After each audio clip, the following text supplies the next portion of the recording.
Debido a la limitación de conceptos expuestos por nuestra profesora, hemos decidido, mis compañeras y yo, elegir el concepto de desautomatización.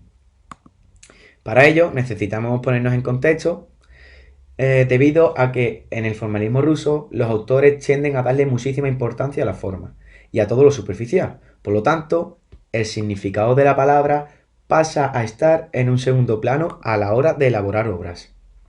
Dichos autores se centran en el significante, junto con la forma, centrándose en la estética. El lenguaje literario implica un alto grado de elaboración y emplea una serie de recursos para conseguir que el lector se fije en el modo en el que se ha utilizado la lengua. Para explicarlo, se han utilizado términos como el de desautomatización, es decir, se rechazan estructuras lingüísticas que, desgastadas por la frecuencia de su uso, han perdido fuerza expresiva y se intenta renovar el lenguaje. ¿En qué se basa entonces la desautomatización?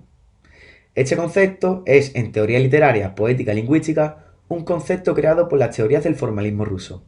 Se define como un proceso por el cual el espíritu creador del individuo irrumpe en el lenguaje, rebelándose contra su carácter colectivo y socializado, rompiendo la relación convencionalizada del lenguaje. Se considera, pues, que la desautomatización, el extrañamiento o el desvío lingüístico son uno de los componentes del lenguaje estilizado. En el lenguaje literario se busca lo inesperado, lo sorprendente, es decir, que retenga la atención del lector y lo encamine hacia una nueva y más atenta descodificación del texto. Para ello, se emplean, entre otros procedimientos, el uso de figuras retóricas y de nivel fónico, que causan extrañeza en el lector y contribuyen a dotar al texto de mayor riqueza de significado. Son, pues, herramientas para conseguir efectos estilísticos. Para aclarar el concepto, hemos usado la rima séptima de Gustavo Adolfo Bécquer, en la que el autor usa el hiperbatón que ocupa toda la primera estrofa. El desorden de la oración, de alguna forma, obliga al lector a adentrarse en esa habitación oscura y descubrir al final de la estrofa, en un rincón, al arpa. Así, el elemento desplazado, el arpa, adquiere una mayor relevancia que si hubiera estado al principio del verso. En la segunda estrofa podemos observar una personificación, en este caso nota dormida, y una metáfora, mano de nieve, en la que se está utilizando una expresión inédita y por tanto muy significativa para el lector. Entonces, ha de hacer un esfuerzo para comprender lo que de extraño haya en esa expresión y no comprende automáticamente todo lo que se está diciendo. Sugerir la mano hermosa y blanca de una mujer que sería capaz de hacer sonar el arpa.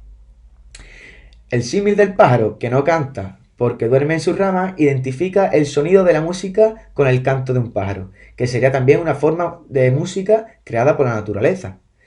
El otro símil que aparece en la tercera estrofa es la referencia al pasaje evangélico de la resurrección de Lázaro, para referirse a la resurrección del genio, creador del poeta. En este caso, el símil da una vuelta de tuerca al símil anterior, pues si antes el pájaro estaba dormido, ahora el genio creado está muerto, pues necesita ser resucitado. Para cerrar nuestra presentación, hemos sacado una serie de conclusiones a la cual hemos llegado. La desautomatización es un fenómeno muy interesante que indaga en los procesos creativos de los hablantes. Resulta curioso que precisamente un lenguaje relativamente fijo como el de la fraseología pueda desplegar esta creatividad tan impresionante. En este trabajo tan solo se ha pretendido ofrecer una visión global y general de algunos aspectos que se encuentran detrás de la desautomatización.